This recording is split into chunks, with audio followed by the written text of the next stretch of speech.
Hi everyone, welcome back to the Startups in 60 Seconds series by Startup Recon. I am joined by Remy Astié, CEO and co-founder of Vauban. It's been a while since we caught up, Remy. Thank you very much for your time. Can we have a quick recap on what Vauban does? So Vauban is a wealth container platform, which means that we automate the setup and administration of containers such as funds and SPVs. For those who don't really know what's a wealth container or an investment vehicle or funds and SPV, I think it's better to explain it with an example. But let's say there's an asset class you're very good with.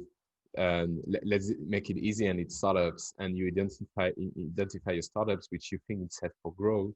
Mm-hmm. And that startup is raising money, and you have a £1 million allocation. If you are just a sponsor, like, it's very unlikely that you're gonna just take £1 million and invest everything out yourself. So what you're generally gonna do is that you're gonna raise money from third-party investors and invest that money. So to do that, you need to raise money from third-party investors, put it in a box, in a container, and then that container is going to buy the allocation.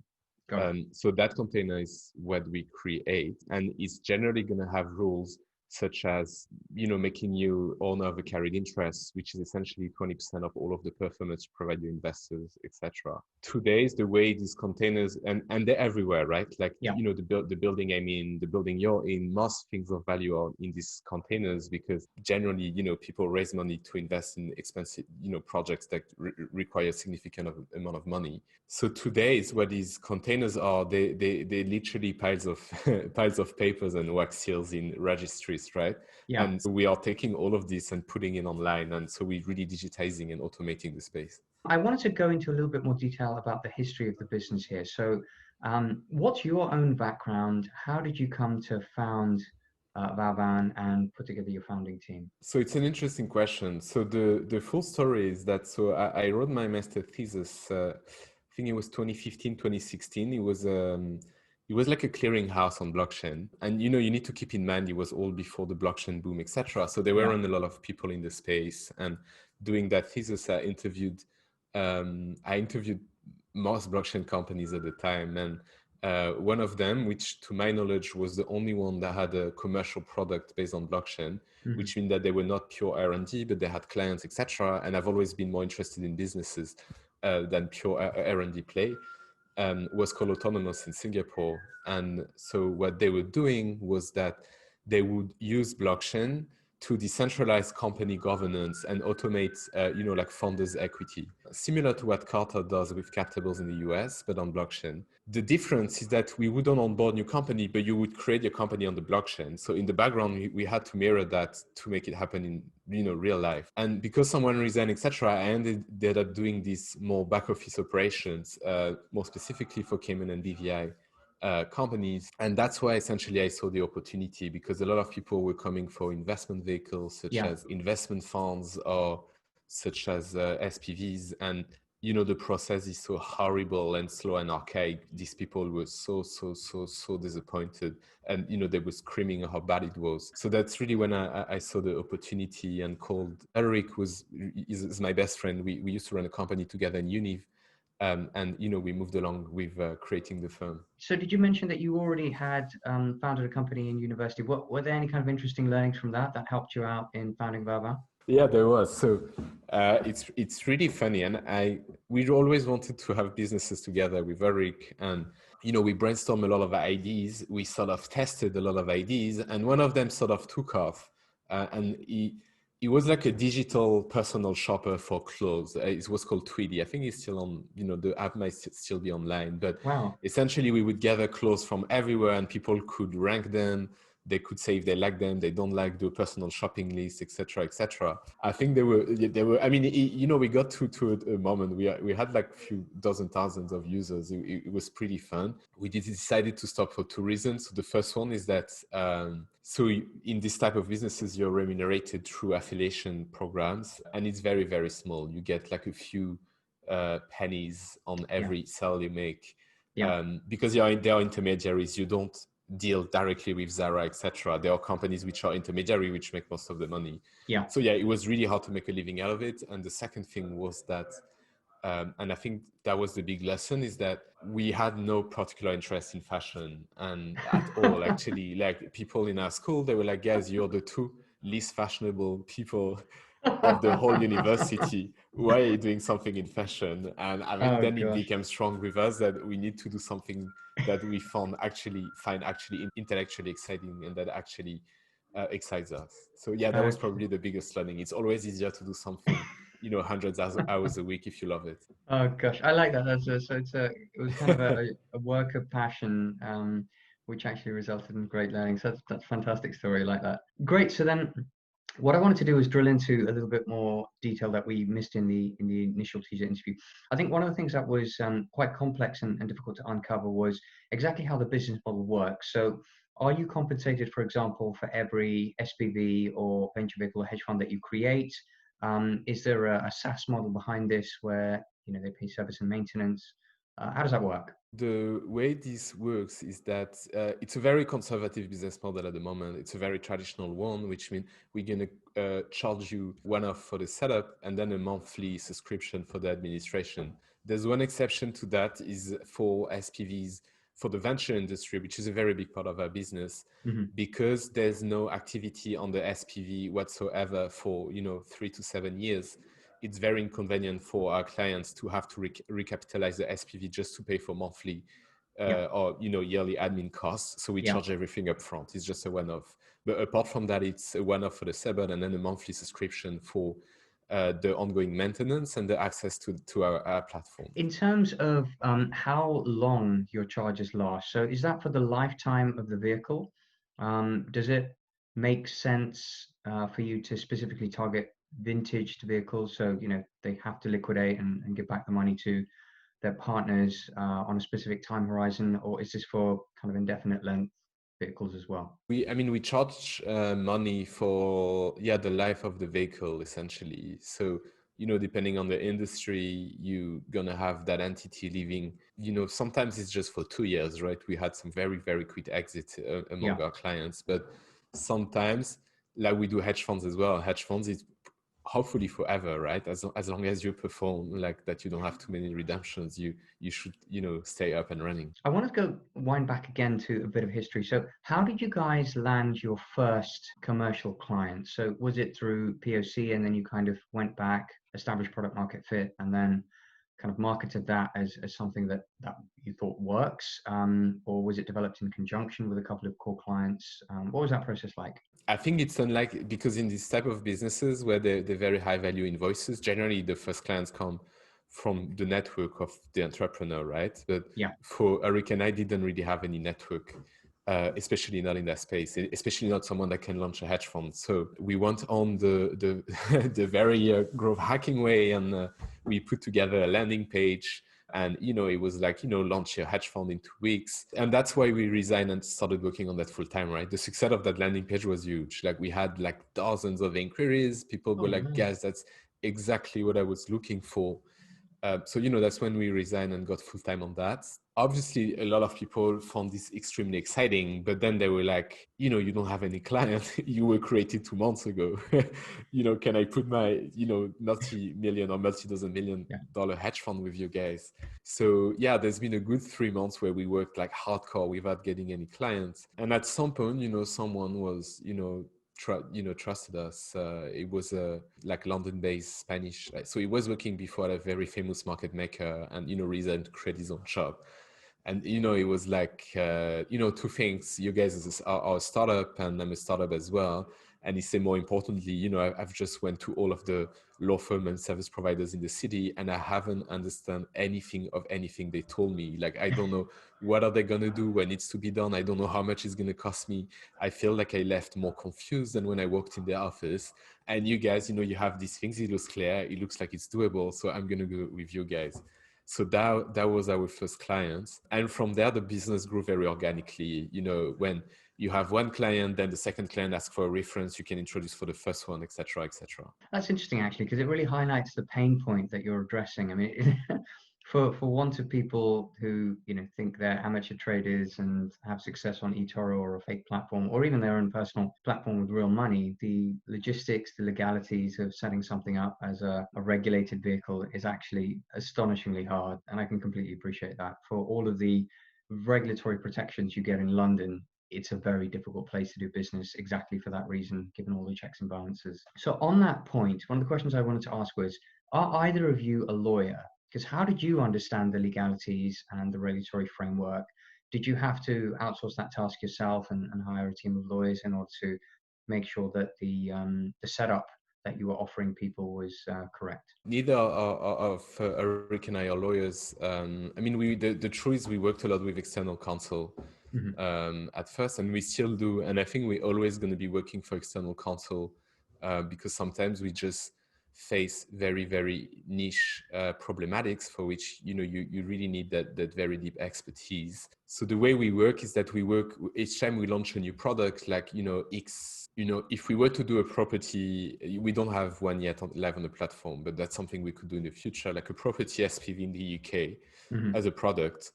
We would contact a corporate law firm, a property law firm, and a tax law firm, and we would define what's good, what's not, which situation works, which situation don't. We would work on templates, then we would work on any way these templates could go depending on how the clients want to tailor things. Then we would get all of that in-house, and our in-house tech and legal staff will sort of automate all of this. So like the reality is that we work with external counsel, and we will always like we're going to take more and more things in-house. For the foreseeable future, we're going to continue working with external law firms. So in terms of what's happened since our last interview, it's been a few months now. Are there any kind of major product updates that you want to highlight? Is there anything interesting that you're kind of working towards a launch in the short term and possibly even the long-term vision of the company? So a lot have happened. Like the company has been developing very, very healthily since last time we talked. Interestingly enough, I think COVID-19 actually gave us a boost because a lot of sponsors, existing large sponsors, were like they're at home, so they want to do things digitally. And I think because there's been a lot of layoff as well, people are trying to preserve cash, so they go for more honestly priced solutions like ours. In terms of our internal focus, we've been doing a lot of work on the UI UX of a dashboard. So a completely new version should be released in a month from now.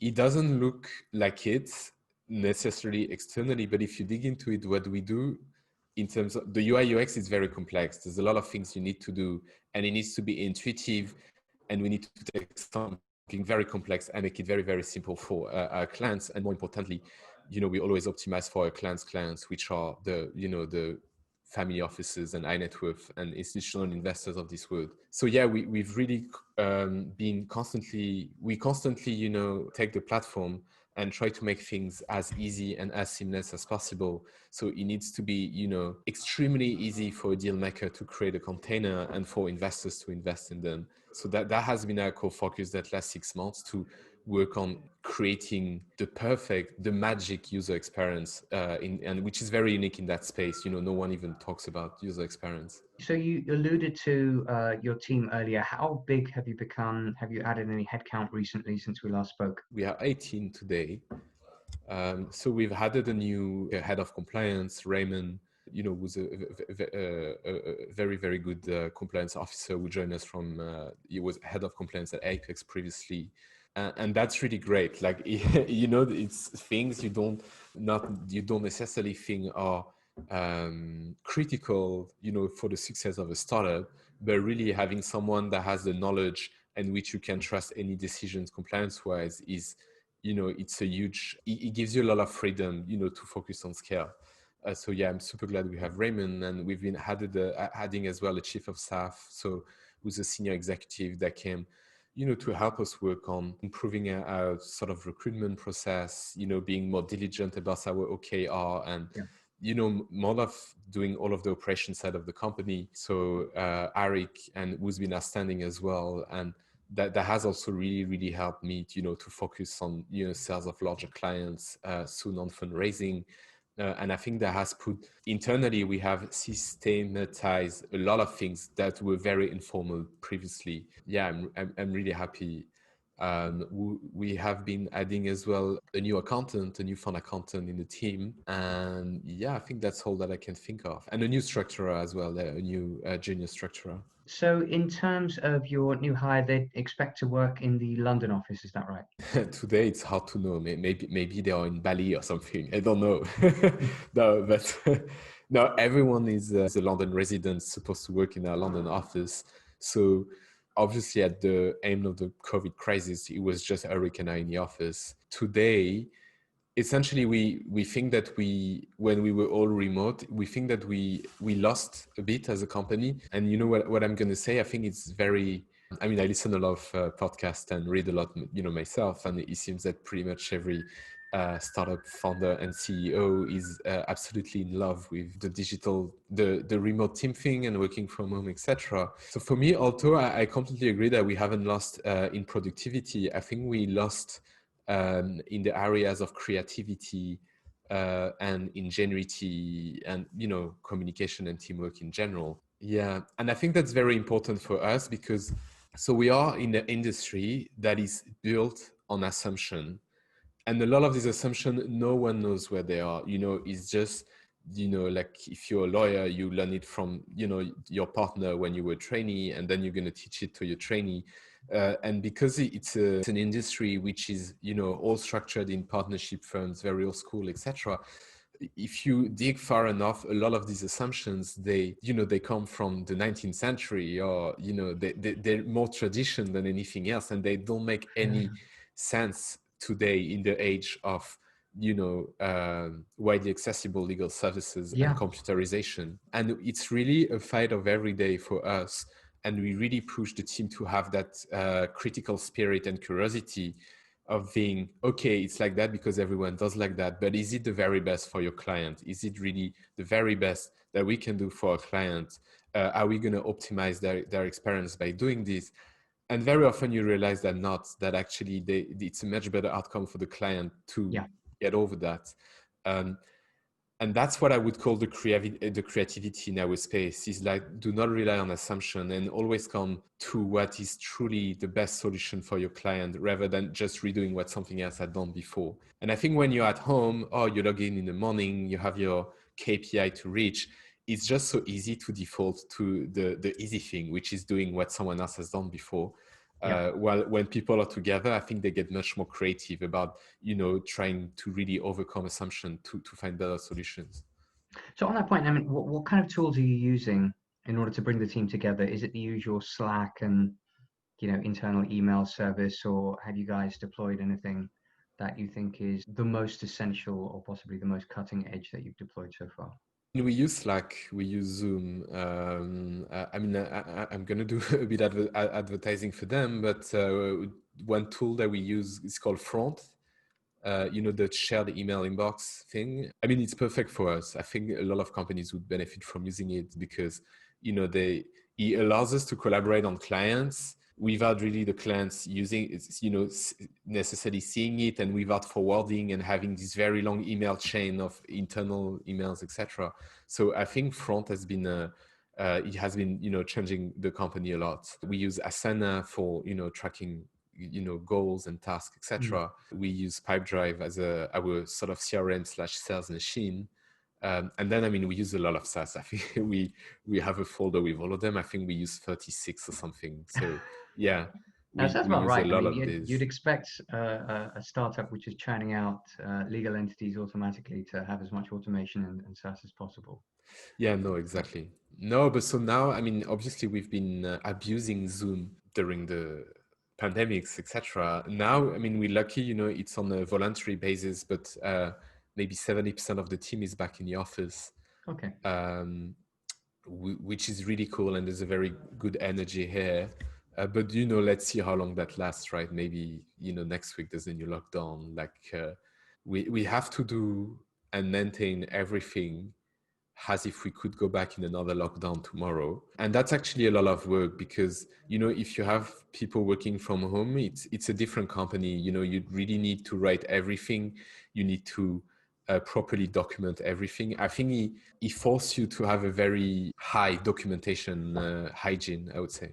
One of the questions I had was, throughout the development and evolution of Vauban, what do you think were some of the most interesting challenges that you overcame, and how did you overcome them? I think for us, the main challenge is probably the biggest challenge of a lot of people. But for us, it truly, honestly, is recruiting great people.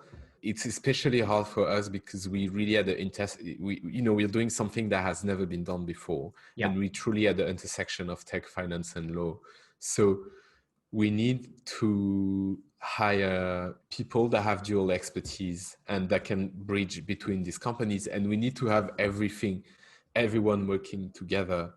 And we, even when we design our goals so that for that goal to be attained, it's going to require work from all of our sort of sub departments, and that's, it's a work of every day to make sure that everyone, actually works together, and to make sure that we recruit people that are going to be comfortable working around people from a completely different background to them, and that try to talk to them. Like one of the core things that we look for in people that we hire at Vauban is, polymath, to be really the modern Renaissance man. Like we need really someone that can learn about something on the internet extremely quickly, and they're not going to be an expert, but they're going to have a good overview about how something works, even if it's very, very far away from their natural domain of expertise. So the final question I had was just a quick recap on KPIs. So I'd love to know what kind of progress you've made in the past few months, especially through the lockdown, in terms of growing those numbers. So today we have 132 vehicles on the platform. So, this is across funds, SPVs, etc. We can't as well carry vehicles like sort of ancillary vehicles. So that's spread across nearly 80 clients now, I think 77. So which is great. Like we in a given month we do $150,000-$160,000 of revenue, which is on track with our targets. Yeah, no, it's been pretty awesome. So we just reached actually a little bit over 200 million of assets on the platform. Going from strength to strength. I'm very pleased to hear that. Exactly. No, we want to reach $1 billion, by summer 2021. So yeah, very aggressive target, but I'm sure we're gonna get there. Why not? You've got to aim high to achieve it. Exactly. Rémy Astié from Vauban, thank you very much for your time. It's been an absolute pleasure to catch up. Thank you, Kartik.